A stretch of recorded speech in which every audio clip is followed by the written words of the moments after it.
আসসালামু আলাইকুম রহমতুল্লাহ বারকাতুহু। সম্মানিত শিক্ষানবিশ আইনজীবী ভাই বোনেরা, বার কাউন্সিল এক্সাম ডক্টর পক্ষ থেকে আজকের প্রথম সেশন। আমি অ্যাডভোকেট মোহাম্মদ সামুদুল ইসলাম। আপনাদের যে একটি প্রবলেম দেওয়া ছিল যে মোটরসাইকেল চালক স্পটেই মারা গেল আপনার বাসের ধাক্কায়, এখানে এটি কি কোন নাকি কোন না, এটি কোন ধারায় হবে? তো এটির অ্যান্সার অনেকেই দিয়েছেন, যেটি আমি অতি শর্টকাট এবং দ্রুত বলতে চাচ্ছি যে শহীদ আপনারা বলেছেন ৩০৪-এর খ এবং বলেছেন ৩ বছর কারাদণ্ড ও অর্থদণ্ড। এই যে আপনার ৩ বছর কারাদণ্ড অর্থদণ্ড, এটি ভুল হয়েছে। আর আপনার ৩০৪-এর খ এটি ঠিক আছে। কোন ধারায় শাস্তি হবে এটা কোশ্চেনে ছিল, তো এটা আপনি বলতে পারতেন যে ৩০৪-এর খ। আর এটি কোন কি কোন নয়, আপনি বলতে পারতেন যে এটি নিন্দনীয় নরহত্যা।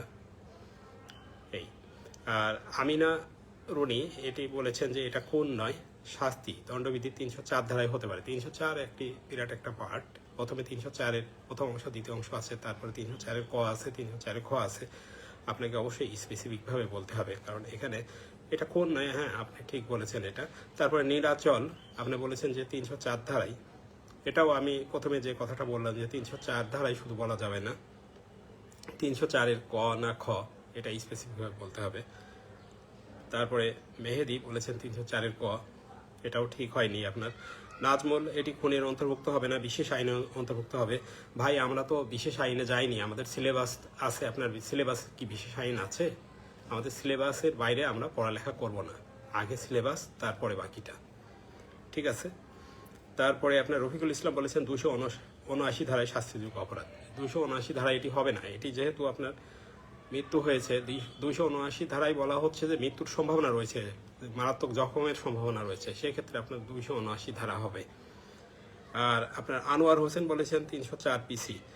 তো আপনারও ওই সেম কথা যে আপনাকে স্পেসিফিকভাবে বলতে হবে। আসাদ মোড়ল আপনিও বলেছেন যে নিন্দনীয় নরহত্যা ৩০৪ হবে। তো সকলের ক্ষেত্রে একই পরামর্শ যে আপনারা স্পেসিফিকভাবে বলবেন। একমাত্র আপনার শহীদ যিনি বলেছেন যে ৩০৪-এর খ, কিন্তু শাস্তিটা আপনার ভুল হয়েছে। তো আমি বলি আপনার ৩০৪-এর খতে কি আছে? আপনার ৩০৪-এর causing death by rash driving or riding on a public way. এটা মনে রাখবেন, কজিং ডেথ, মৃত্যু হতে হবে, কজিং ডেথ। তাহলে এখানে বলা হচ্ছে যে বেপরোয়াভাবে যান চালানো বা আরোহণের দ্বারা মৃত্যু ঘটানো। যদি কোনো ব্যক্তি বেপরোয়াভাবে অবহেলামূলকভাবে জনপথে যান চালিয়ে বা অশ্ব চালিয়ে দণ্ডনীয় নরহত্যা এমন মৃত্যু ঘটায়, তাহলে ওই ব্যক্তির কি হবে? যে কোনো বর্ণনার কারাদণ্ড, যার মেয়াদ ৩ বছর পর্যন্ত হতে পারে, বা অর্থদণ্ড বা উভয় দণ্ডে দণ্ডিত হতে পারে। তো শহীদ আপনি লিখেছিলেন যে ৩ বছর কারাদণ্ড ও অর্থদণ্ড হবে। এখানে হবে হলো যে কোনো বর্ণনার মিনস সশ্রম বা বিনাশ্রম হতে পারে। এইভাবে লিখতে হবে আপনাকে। যখন আপনি লিখবেন দণ্ড, তখন লিখতে হবে যে কোনো বর্ণনার কারাদণ্ড। যখন লিখবেন সেটা সশ্রম বা বিনাশ্রম হতে পারে। আর যেখানে সশ্রম বলা থাকবে সেখানে সশ্রম লিখবেন, যেখানে বিনাশ্রম বলা থাকবে সেখানে বিনাশ্রম লিখবেন। আশা করি এখানে আপনি ক্লিয়ার হয়েছেন যে এই ধারার শাস্তি হবে যে কোনো বর্ণনার কারাদণ্ডে যার মেয়াদ ৩ বছর পর্যন্ত হতে পারে, বা অর্থদণ্ড বা উভয়বিধ দণ্ডে দণ্ডিত হতে পারে। আর আপনি ২৭৯টাও আমি এখানে ক্লিয়ার করে দিতে চাই যে আপনার রাজপথে বেপরোয়া গাড়ি চালান বা অশ্বারোহণ। এখানে যে ব্যক্তি কোনো জনপথে এমন বেপরোয়াভাবে বা অবহেলামূলকভাবে কোনো গাড়ি চালায় বা অশ্বারোহণ করে যাতে মনুষ্য জীবন বিপন্ন হতে পারে, অন্য কোনো ব্যক্তি আহত বা জখম করার সম্ভাবনা থাকে, ওই ব্যক্তি যে কোনো বর্ণনা সশ্রম বা বিনাশ্রম কারাদণ্ডে যার মেয়াদ ৩ বছর পর্যন্ত হতে পারে, বা অর্থদণ্ডে, বা যার পরিমাণ সর্বনিম্ন ১,০০০ এবং যা ৫,০০০ টাকা পর্যন্ত হতে পারে, বা উভয় দণ্ডে দণ্ডিত হবে। দেখেন এখানে ২৭৯ ধারার শাস্তি আর ৩০৪-এর খ ধারার শাস্তি পুরাটা আলাদা।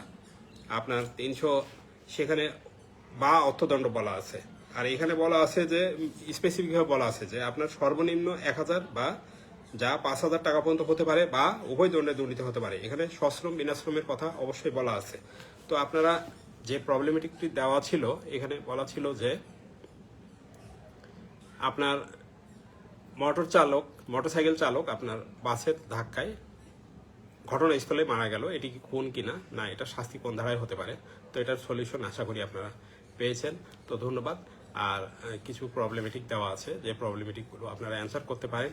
এখানে আসলে ঘটনাস্থল থেকে চুরির 2 ঘন্টা পরে ঘটনাস্থল থেকে আপনার টাকা উদ্ধার হলো, এটি চুরি হবে না চোরাই মাল হবে, এই সম্পর্কে আপনার একটি এবং কোন ধারা অনুসারে এটা প্রমাণিত হবে এই একটু প্রবলেমেটিক দেওয়া আছে। আপনারা চেষ্টা করে দেখুন, না পারলে তো আমি আছি ইনশাল্লাহ। ভালো থাকবেন, খুদা হাফেজ।